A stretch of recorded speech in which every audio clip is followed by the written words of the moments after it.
surrounded by these people. Haunting photo taken only hours before the murders. Kaylee Goncalves shared this photo of herself surrounded by the other 3 victims, writing, "One lucky girl to be surrounded by these people," end quote. Now take a look at how the mystery unfolded. Ethan Chapin and Xana Kernodle arrived at a party at the Sigma Chi frat house between 8 and 9 p.m. From 10 p.m. to 1:30 a.m., Kaylee Goncalves and Madison Mogen hanging out at the Corner Club Sports Bar in town. The pair is then seen in video at 1:41 a.m. near a food truck, in a clip posted online at a platform that streams images there. Kaylee, Maddie, Ethan, and Xana are all back at home by 1:45 a.m., where 2 other roommates in that home had already returned as well. Police say the 4 victims were stabbed to death between 3 and 4 a.m. The other 2 roommates survived. A 911 call was made at 11:58 a.m. from the phone of one of those roommates, but it's unknown who made the call. Paul Morrow, retired NYPD inspector and founder of OpsDesk.org. Lawrence Jones, host of Cross Country with Lawrence Jones. And Lawrence, you had a chance to talk with the parents of Kaylee, and here's what her dad was saying, what they've learned about the investigation. Listen here. They're telling us that there's so much evidence that it's going to take a lot of time to process it all. This wasn't like a pinpoint crime. This person was sloppy. He made a mess, and there's a mess there, and they're going to have to go through that point by point, and that's going to take a lot of time. That's why they reached out to other facilities to help them with that lab work. You know, a grieving father who called in to be on your show on Saturday night. Yeah, the father and mother were there, and I got to tell you, I was incredibly impressed how calm they were in the midst of their grief. They continue to say that they believe that we can catch the guy if people can fill in the missing pieces. So what they've asked us to do is, if you feel like you fit somewhere in that timeline, whether you think it's minor or not, just call the police. If you have Ring doorbell cameras, just call the police and give them that information so they can kind of fill in the missing pieces there. Paul and I were talking off air. I'm of the theory, because it has been since 2015, it may be problematic the way that they are conducting the investigation from a standpoint of, like I said on Saturday night, when I'm off air for 2 weeks, I'm a little rusty. They have resources such as the state police. They have the BAU unit, which is the behavior analysis unit, to come in to try to find a profile. But when you have kids going in and out, and you know, as a criminal justice major, the one thing that I remember is my professor slopping me with points off a test when we messed up a crime scene.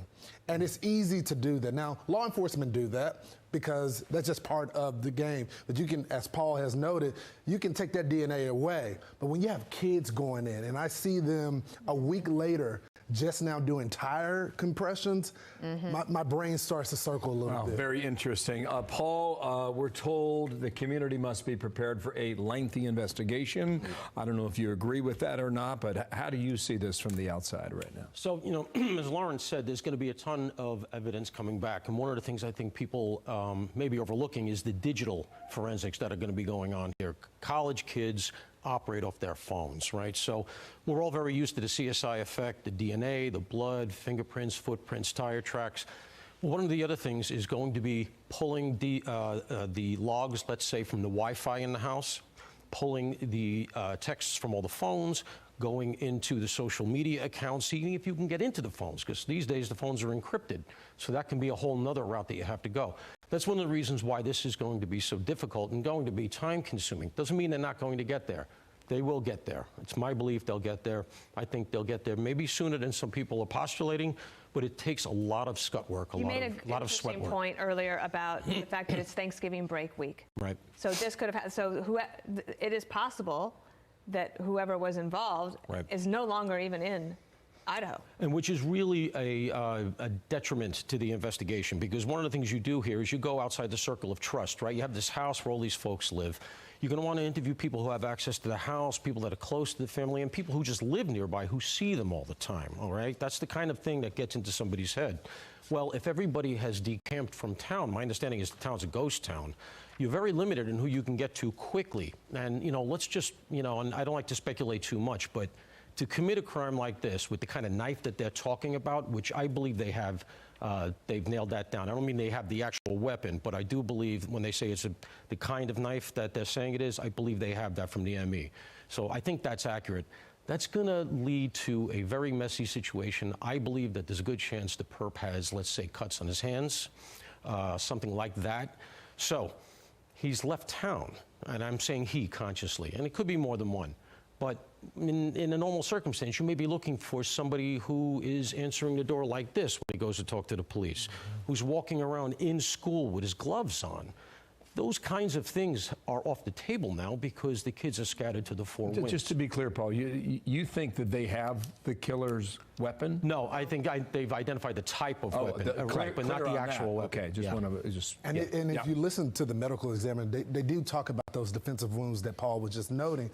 But the one critical piece, and if you look at the press conference, they were very evasive when it came down to the question of, do you know who the person they may have been targeting? And the reason why I say that is, Dr. Bodden, and when we see this in cases before, the person that has the most wounds could have been the target, and they could have been trying to keep the other people silent. So if there is a nexus between that person, then you start to shadow, really, zone in on that key victim and seeing who was in that orbit, because it could have been just one person that they were after and then silence the other people.